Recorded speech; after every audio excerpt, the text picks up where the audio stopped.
Assalamualaikum warahmatullahi wabarakatuh. Waalaikumsalam warahmatullahi wabarakatuh. Bagaimana kabarnya anak-anak pada siang hari ini? Baik. Alhamdulillah. Ada yang sakit teman kita hari ini? Ada. Jika ada, kita doakan mudah-mudahan segera disembuhkan oleh Allah Subhanahu wa taala. Sebelum kita mulai, Ustadz akan mengabsen dulu. Kira-kira ada yang berangkat hari ini? Tidak ada. Jadi yang tidak berangkat hari ini adalah mereka yang sedang sakit, sudah kita mau ya. Kita doakan sama-sama. Mudah-mudahan diberikan oleh Allah bersambutan. Yuk kita berdoa sebagaimana biasa. Alhamdulillah. Sikap berdoa. Tangan diangkat, kepala menunduk. Doaan. Raditu billahi rabban wa bil islami dinan wa bi Muhammadin nabiyyan wa rasulan. Rabbi zidni ilman warzuqni fahman. Amin. Alhamdulillah, mudah-mudahan dengan doa ini Allah memudahkan kita dalam mencari ilmu pada siang hari ini. Kita sebelum belajar atau tujuan kita dalam pelajaran hari ini adalah kita akan belajar tentang tata cara infak.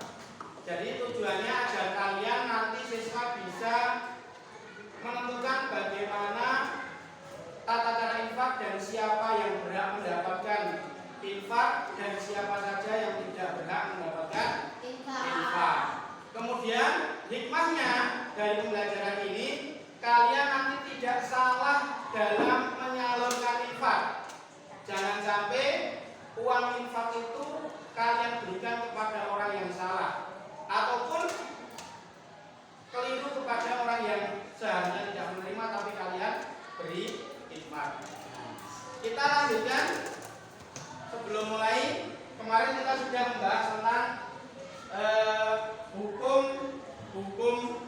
infak, macam-macam hukum infak. Yang pertama adalah infak wajib, kedua infak sunnah, tiga infak mubah, yang keempat adalah infak haram. Nih. Contohnya adalah, coba dibaca Mbak Bila. Contoh dari infak wajib. Satu, membayar zakat. Dua, membayar mahar pengantin. Tiga, menafkahi istri. Empat, menafkahi istri yang ditalak dan masih dalam waktu iddah. Sampingnya infak sunnah itu yang seperti apa contohnya? infak yang berjalan di jalan Allah.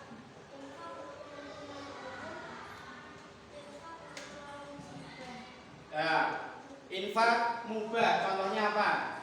Satu, hadiah. Dua, hibah. Satu hadiah, dua hibah. Yang terakhir adalah tidak tertulis, yaitu infak haram. Infak haram itu infaknya orang-orang non muslim, infaknya orang-orang kafir yang dia menginfakkan hartanya tujuannya apa?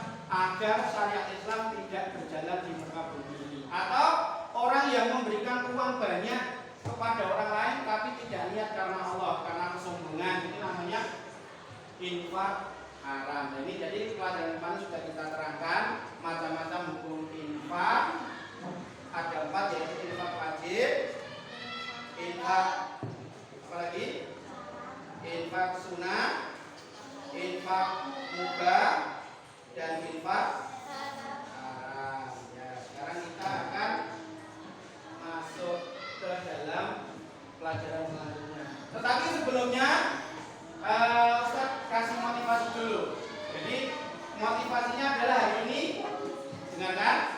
Hari ini motivasinya adalah sebagaimana pepatah seorang anak kecil itu jika belajar bagai mengukir di atas batu.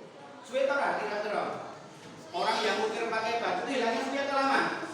Nah, berarti kalau kalian belajar semangat, bekas ilmunya itu akan lama. Beda dengan orang tua, bagaikan mengukir di atas air. Baru nulis A, nulis B, A-nya sudah hilang.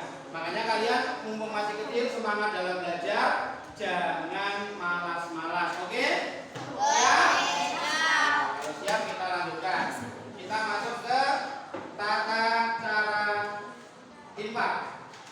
Yang pertama dasarnya adalah dari Quran surat Al-Baqarah ayat 115. Tolong Mbak Kinasi dibaca. Al-Baqarah 115. Yuk dimulai.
Ralat ya tadi dari surat Al-Baqarah ayat 215. Dari ayat ini bahwa orang-orang yang berhak menerima infak itu yang diutamakan pertama adalah ini. Harta apa saja yang kamu infakkan hendaklah diperuntukkan bagi kedua orang tua. Jadi yang pertama siapa yang harus diberikan infak? Orang tua. Yang kedua kerabat. Yang ketiga anak yatim. Yang keempat orang miskin. Yang kelima orang dalam perjalanan. Berarti yang diutamakan ketika kita mendapatkan titipan harta oleh Allah Subhanahu wa taala itu ternyata yang dipentingkan terlebih dahulu itu siapa? Orang tua. Memberi infak, memberi nafkah kepada orang yang terdekat itu paling utama. Jangan sampai orang yang jauh yang tidak kita kenal, kita kasih, tetapi orang tua kita, saudara dekat kita tidak pernah merasakan harta kita. Dibilang sama orang jauh, itu loh si Mbak Arfa, orangnya dermawan. Di jari jauh sudah didengarkan bahwa dia orang dermawan, tapi di tetangganya sendiri, di keluarganya sendiri dikatakan pelit. Jangan sampai. Maka infak itu yang pertama adalah orang tua, kerabat dekat, kemudian siapa lagi? Fakir miskin, anak yatim, dan orang yang ada dalam perjalanan. Ini sekarang coba kelompok tengah dari Mbak Kinasi, Mbak Arfa ke belakang, dibaca yuk dari golongan yang tidak berhak mendapat ini. Yang ini dulu penerima infak. Yuk dibaca 1, 2, 3. Infak 1. Orang tua. 2. Kaum kerabat. 3. Anak yatim. 4. Orang miskin. 5. Orang yang dalam perjalanan. Nah, jadi yang berhak menerima infak itu kalau kita lihat dari ayat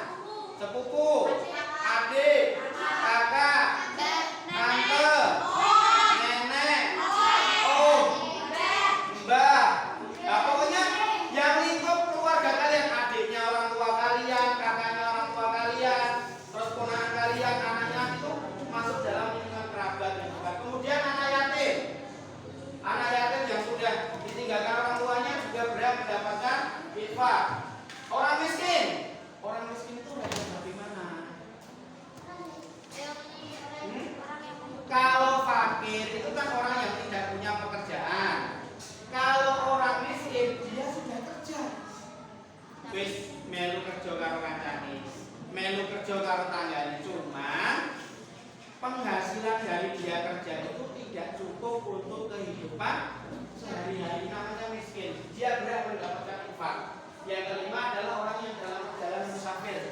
Bepergian itu biasanya kan ada orang yang kehabisan ongkos, kehausan, kurang makan, itu kita kasih. Insya Allah akan mendapatkan kebaikan di dalam perbuatan yang kita lakukan. Lanjut. Sekarang orang yang tidak berhak mendapatkan atau tidak berhak menerima infak. Ini sekarang yang kelompok sana. Kelompoknya Mbak Salsabila, bila ke belakang dibaca, ayo 1, 2, 3.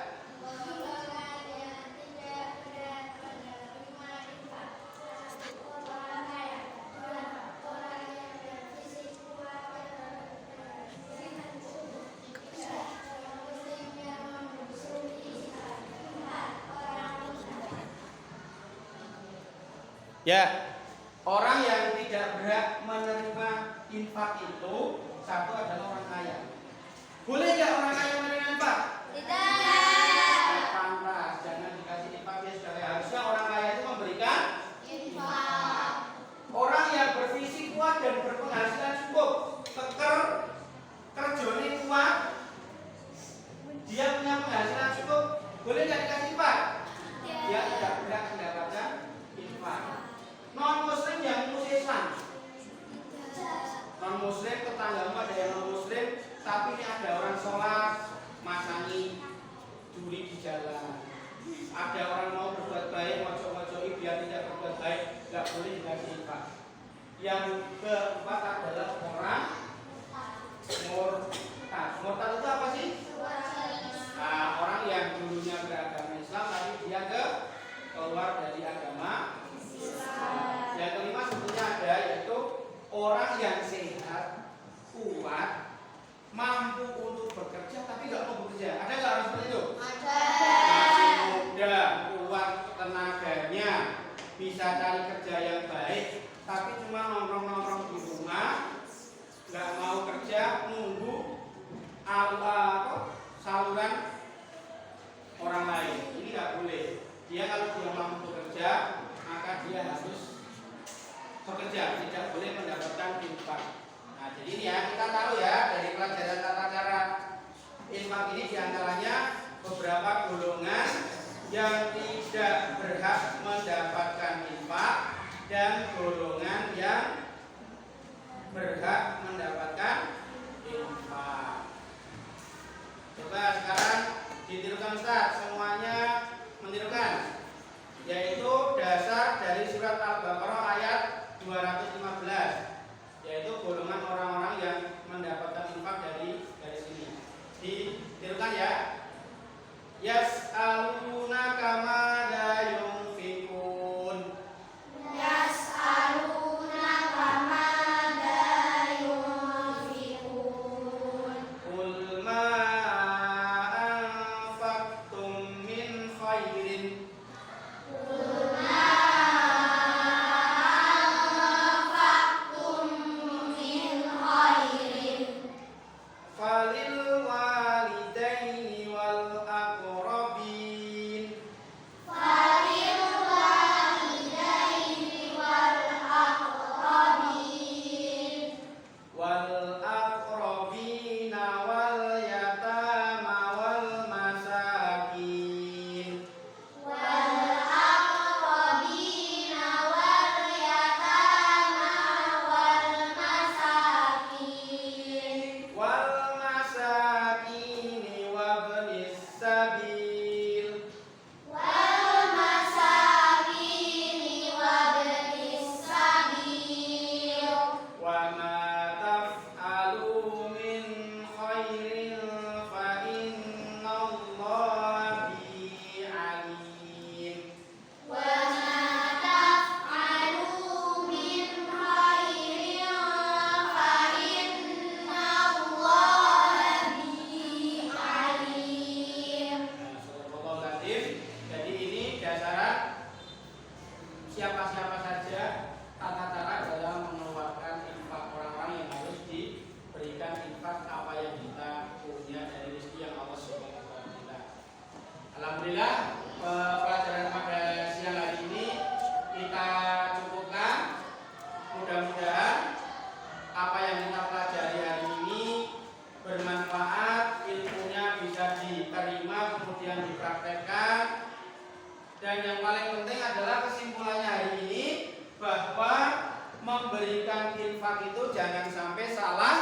salah sasaran. Kesimpulannya adalah siapa yang harus kita berikan infak yang terutama?